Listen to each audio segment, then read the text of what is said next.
বলবেন সবাইকে। হ্যাঁ, ওরা এরকম গল্প তৈরি করছে যে ওরা হারলে নাকি লক্ষ্মীর ভান্ডার বন্ধ হয়ে যাবে, সব সরকারি কোনো সরকারি টাকা কোনো কিছু বন্ধ হবে না, আরো ভালো করে হবে, আরো বেশি করে লোকে পাবে আমরা জিতলে। কোনো নিশ্চিন্ত থাকবেন, কোনো কিছু ভয় পাবেন না, সকাল সকাল গিয়ে সবাই মিলে ভোট দেবেন। হ্যাঁ, আমাদের সন্তুলি দায়িত্বে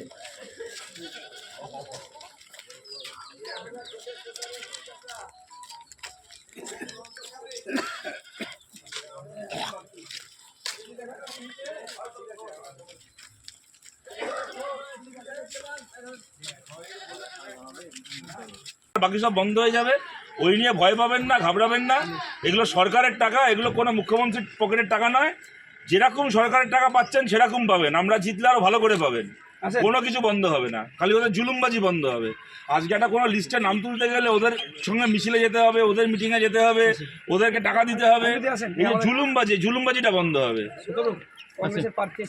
সরকারের টাকা, এ কোনো দলের টাকা নয়, এটা কোনো মুখ্যমন্ত্রীর টাকা নয়, এটা সরকারের টাকা। সরকারের টাকা যেমন পাচ্ছেন তেমন পাবেন। আজকে সকালে আমার পাড়ায় গেছি, মেয়েরা বলছে যে কারেন্টের বিল যা আসছে তাতে আমরা লক্ষ্মী ভান্ডার নিয়ে কি করছি। লবণ থেকে শুরু করে সমস্ত জিনিসের দাম বেড়ে গেছে। লক্ষ্মী ভান্ডার আপনার সদর দরজা দিয়ে 500 টাকা বা 1000 টাকা ঢুকছে, আর মফস্বল দরজা দিয়ে 1000 টাকা 5000 টাকা কেটে নিচ্ছে সরকার। এই সরকার কিন্তু ওইটা না, লক্ষ্মী ভান্ডার যেরকম পাচ্ছেন সেরকম পাবেন, তার বাইরে আবার জিনিসের দাম কমানোর চেষ্টা করবো, এগুলো আমরা করবো।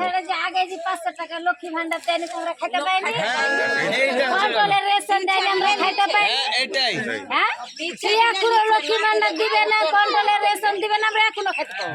কিন্তু আবার এটাও বলছি, আমরা জিতলে কারো ক্ষমতা হবে না ওটাকে না দেওয়ার, এটাও বলছি। আমরা যতক্ষণ পেট খাটবে চাল কিনবা ভাত খাবো, না পেট খেলে চাল কিনবো ভাতও খাবো না। ঠিক ঠিক। 18 বার দিবে না, কেউ দিবে না। আর খেয়ে আমার স্ত্রী মেম্বার, হ্যালো, আমি তো প্রতিদিন বিডিও অফিস যাই আর ঘুরে আসি। সবাইকে বলবেন, ওরা এই যে ভয় দেখাচ্ছে, যা টাকা পাচ্ছেন সরকারি টাকা, এগুলো সরকারের টাকা, মানুষের টাকা, এগুলো কোনো মুখ্যমন্ত্রীর টাকা নয়। না কিন্তু পাবেন, না পাইলে ভালো কি। না, আপনার টাকা আপনি পাইছেন, পাইতে হবে। কে বন্ধ করবে, কার ক্ষমতা আছে? ওই চোরগুলোর পয়সা খাওয়া বন্ধ হবে। মানুষ, সাধারণ মানুষ যা পয়সা পাচ্ছে 100 বার পাবে, আরো বেশি করে পাবে।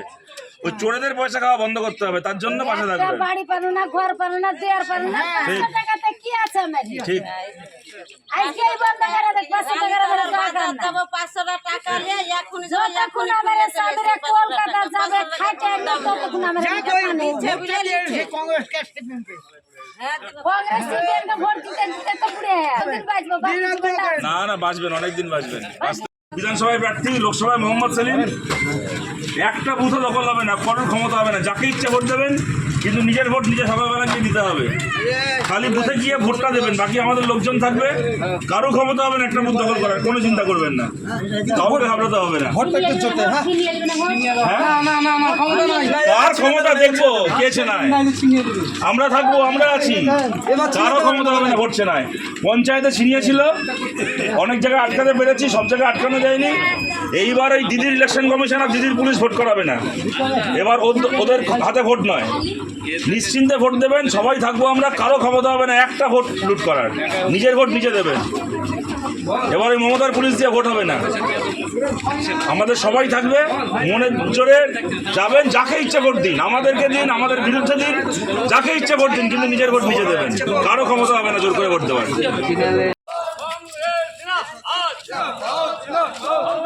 বিধানসভা কেন্দ্রে আঞ্জু বেগমকে হাত চিহ্নে ভোট দিন, মুর্শিদাবাদ লোকসভা কেন্দ্রে আপনার প্রার্থী, আমার প্রার্থী মোহাম্মদ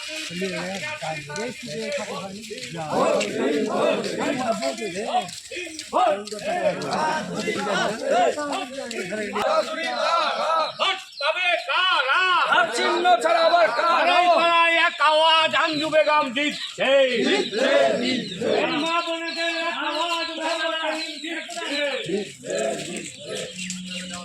একসাথে যাবেন, ভোট দিতে হবে, একটা হাতে একটা কাজ।